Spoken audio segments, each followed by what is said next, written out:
Ingrédient numéro 4, maîtriser les chiffres d'or de votre entreprise. À l'ingrédient numéro 3, nous avons parlé de l'importance d'avoir une obsession magnifique envers vos objectifs écrits, de l'endroit où vous désirez aller.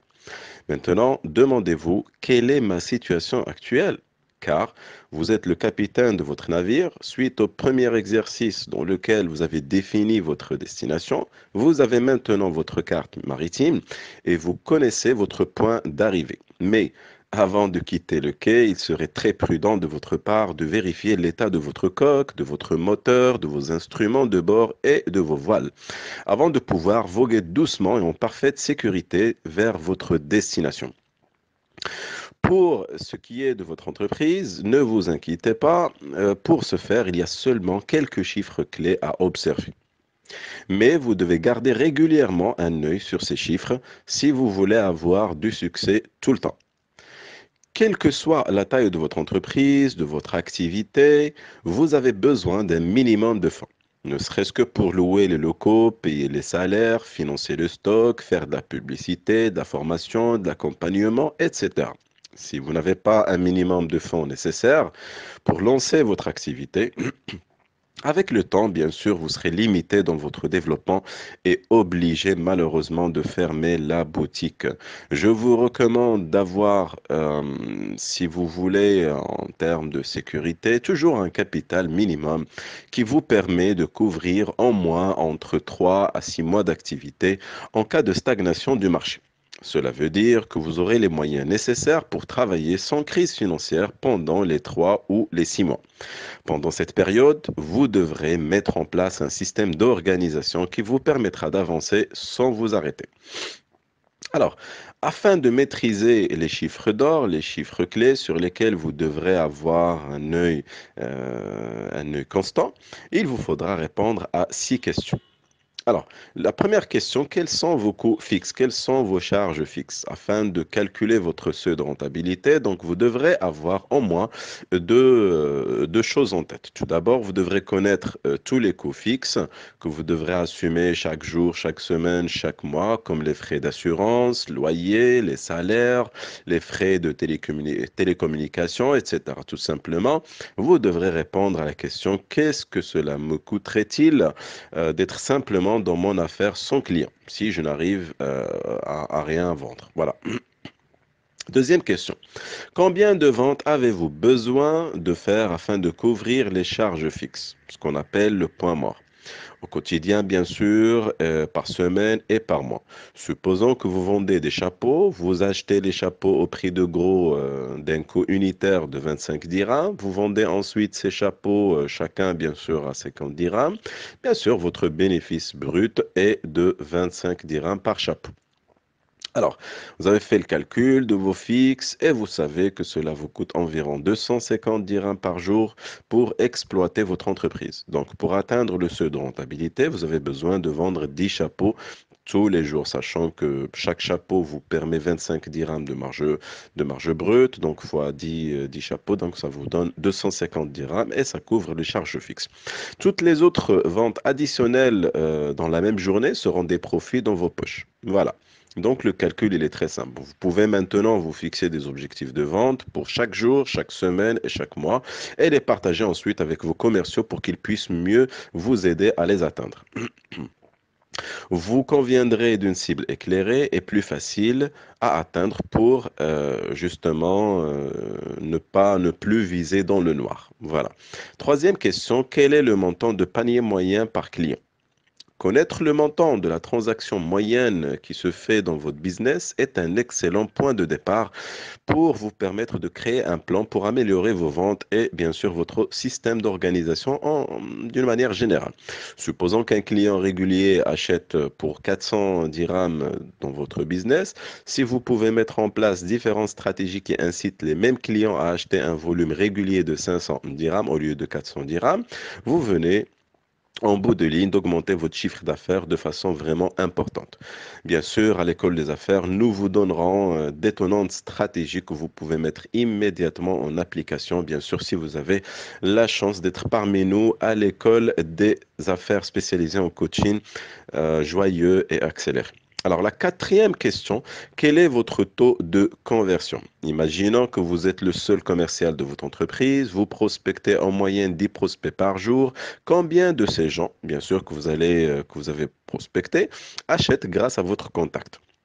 Supposons que votre résultat est de 4 clients effectifs sur 10 prospects, donc cela signifie que votre taux de conversion il est de 40%. C'est-à-dire sur 10 appels par jour, vous arrivez à convertir 4 clients. Donc le taux de conversion, vraiment, il est très important. En suivant, bien sûr, votre résultat actuel, vous allez pouvoir déterminer des stratégies de marketing et de vente, bien sûr, pour améliorer ce taux de conversion parce que certainement, un taux de conversion de 60%, il est nettement meilleur que 40%.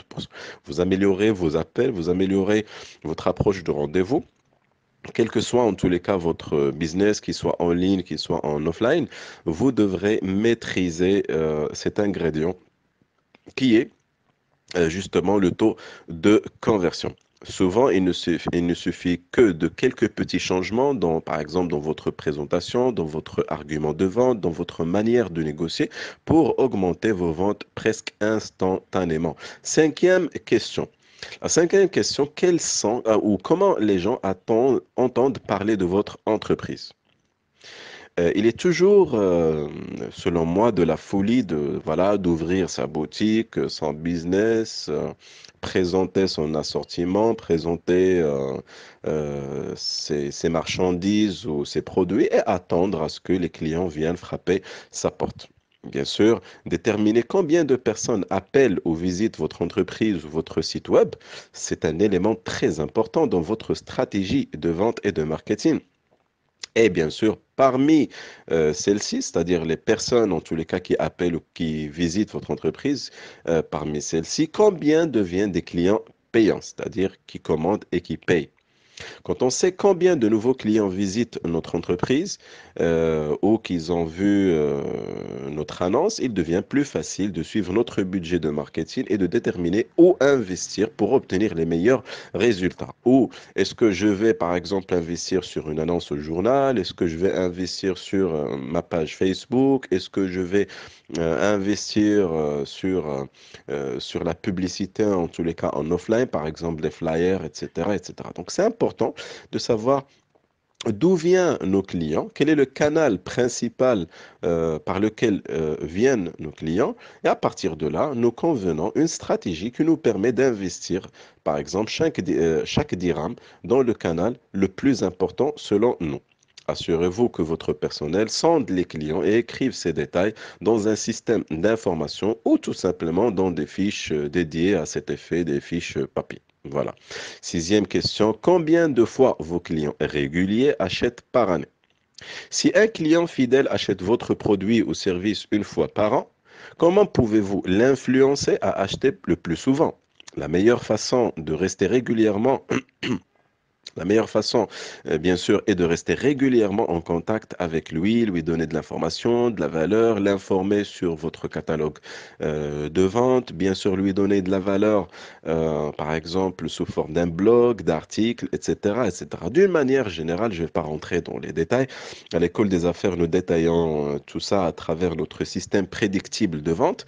En tous les cas, d'une manière générale, vous devriez d'ailleurs constituer une base de données en distinguant un les clients passifs, c'est-à-dire qui ont acheté une seule fois, les clients actuels qui ont acheté pendant le mois courant, c'est-à-dire les clients les plus récents, les prospects que vous souhaitez transformer en clients effectifs, c'est-à-dire ils sont rentrés en contact avec vous, mais jusqu'à maintenant, ils n'ont pas encore réalisé des ventes. 4. Les contacts non convertis, bien sûr, ceux qui ont demandé de l'information sur vos produits, services, carrément, peut-être ils ont demandé un devis, mais qui n'ont pas acheté pour une raison. C'est-à-dire, ils ont formulé une raison, par exemple, le prix, la distance, ils ne sont pas, par exemple, sûrs de la valeur réelle de ce que vous présentez, etc., etc. Donc, cette base de données doit être exploitée de manière à avoir un plan de communication pour garder contact avec toutes ces catégories. Par exemple, vous pouvez offrir des offres spéciales disponibles uniquement pour les clients existants et essayez bien sûr de penser à des moyens d'ajouter de la valeur dans ce que vous offrez pour les inciter à acheter le plus souvent.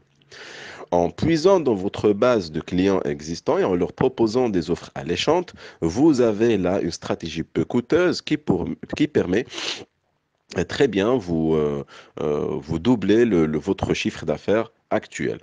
Vous pouvez là encore avoir plus de stratégies, soit en visitant notre blog de l'école des affaires, donc www.eda.ma. Donc vous rentrez, vous allez voir quelque part dans le menu blog et vous allez bien sûr recevoir des conseils et des stratégies pour booster votre marketing et votre système de vente. Comme vous pouvez le voir, il n'y a pas beaucoup de chiffres à vérifier pour propulser votre entreprise à un autre niveau de rentabilité, bien sûr. Ces chiffres d'or sont très importants pour votre croissance. Lorsque vous savez où vous en êtes avec ces chiffres, il est plus facile de les améliorer en fixant des objectifs réalistes, vous et bien sûr votre équipe, en appliquant bien sûr les différentes campagnes de commercialisation efficaces et des stratégies de vente qui font bien sûr leurs preuves. Voilà, donc j'espère que vous avez pas mal d'idées et pas mal de réponses aux 6 questions que je viens de vous présenter au sein de l'ingrédient numéro 4. Sans trop tarder, passons à l'ingrédient numéro 5. À très bientôt.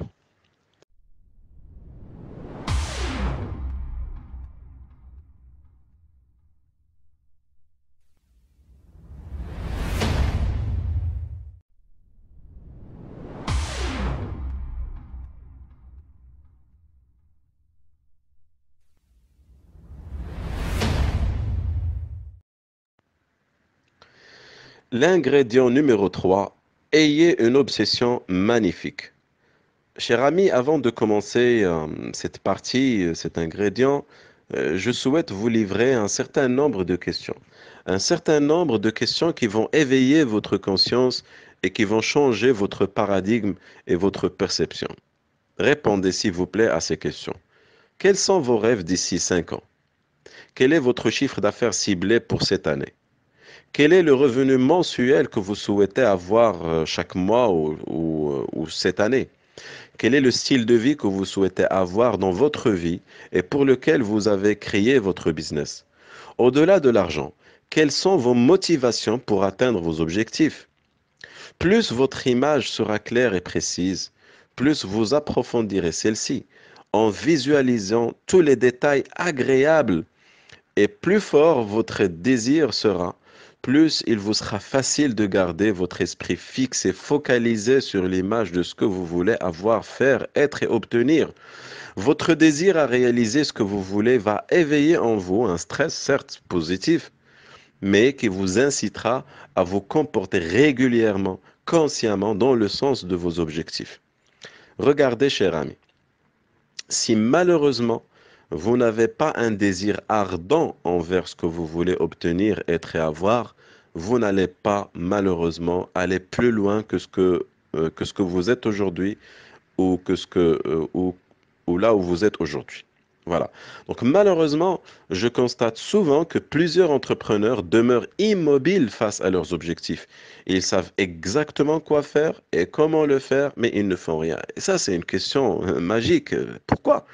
Pourquoi plusieurs entrepreneurs, ils savent que pour gagner en business, il n'y a pas 1000 choses. Il faut tout simplement avoir des prospects, il faut les convertir en clients, il faut faire acheter le client plusieurs fois dans notre business, il faut le fidéliser, il faut lui demander de nous recommander, il faut maîtriser les finances.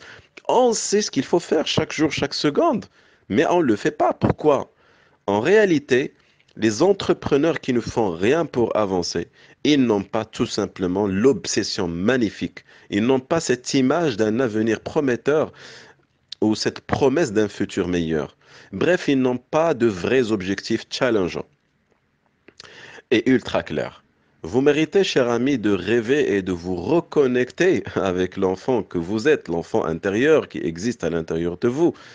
Si vous remarquez, les enfants, ils sont hyper souriants, hyper créatifs, hyper passionnés. Et vous aussi, vous devrez être cet enfant.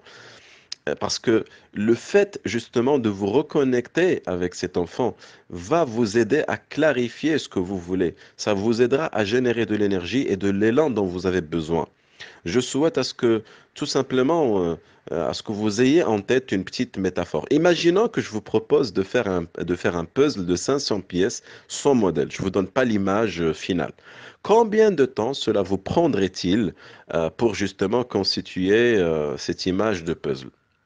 Une heure? 5 heures? 24 heures? Une année? Combien? Alors maintenant, si je vous donne ce même puzzle, mais cette fois-ci accompagné d'un modèle qui représentait une image, mais elle est floue, elle est un peu abstraite, les éléments sont difficiles à distinguer. Ne seriez-vous pas découragé d'avance? Allez-vous essayer même de faire un premier pas? Certainement pas. Bon, d'accord. Maintenant, avançons un petit peu. Je vous donne le puzzle qui représente une image claire, détaillée, dont vous avez le modèle. Votre travail certainement sera plus facilité. Ben, la même chose, sachez que la clarté est un pouvoir. Nous avons tous à l'esprit des personnes qui progressent fermement vers leurs objectifs et d'autres qui tournent en rond ou se déplacent en traînant les pieds. Pourquoi? Parce qu'ils n'ont pas pris la peine de passer quelques minutes pour se fixer des objectifs clairs et vivre la vie qu'ils méritent. La plupart des personnes croient pour connaître le bonheur, il suffit juste d'avoir un objectif et espérer sa réalisation. L'espoir, cher ami, n'est pas une stratégie. C'est une bonne attitude, certes, oui, c'est bien d'être positif, c'est bien d'avoir l'espoir, oui, mais c'est pas suffisant pour transformer vos rêves en réalité. Bien sûr, le fait de choisir la destination est un élément vital et constitue un très bon point de départ, mais après, le vrai travail commence. Le fait que seulement 3% des gens et des entrepreneurs dans le monde mettent clairement leurs objectifs par écrit, accompagnés d'un plan d'action pour les atteindre, et nous explique pourquoi plusieurs entrepreneurs échouent. Malheureusement, 97% des personnes restantes ne se contentent que par des souhaits sous forme de fumée de cigarettes qui se dissipent rapidement et disparaissent dans l'air. Prenez le temps de vous asseoir avec vous-même, ayez un stylo, une feuille et écrivez vos objectifs. Puis chaque jour et chaque matin, matin et soir, alimentez votre obsession magnifique par l'écriture de votre objectif principal. Par exemple, à la fin de cette année, j'aurai fait ce qui est nécessaire et approprié pour atteindre un chiffre d'affaires 2 avec aisance, joie et bonheur total. D'accord? Donc, mettez cette affirmation au début de votre journée, le matin et avant de dormir. Lisez cette affirmation à haute voix et imprégnez-vous par l'image et par l'émotion accompagnée par cet objectif-là. Si vous sentez que l'objectif est normal et n'induit pas une certaine intensité émotionnelle en vous, changez-le. Changez-le et faites grandir votre objectif parce qu'un objectif non ambitieux, malheureusement, ne vous permettrait pas cette obsession magnifique. Alors, décidez bien sûr d'écrire matin et soir et de lire à haute voix les objectifs, ce n'est pas suffisant. Il faut accompagner ces objectifs-là par des actions massives de la journée à faire pour atteindre une partie de vos objectifs ou de cet objectif-là. Alors la démarche est simple. Votre plan de vie devra tenir compte de trois éléments. Un, la destination. Deux, la carte routière. Et bien sûr, trois, les actions pour y parvenir. La même chose, si vous avez un objectif, il faut un plan. Et puis trois, il faut faire ce plan. Il faut exécuter ce plan.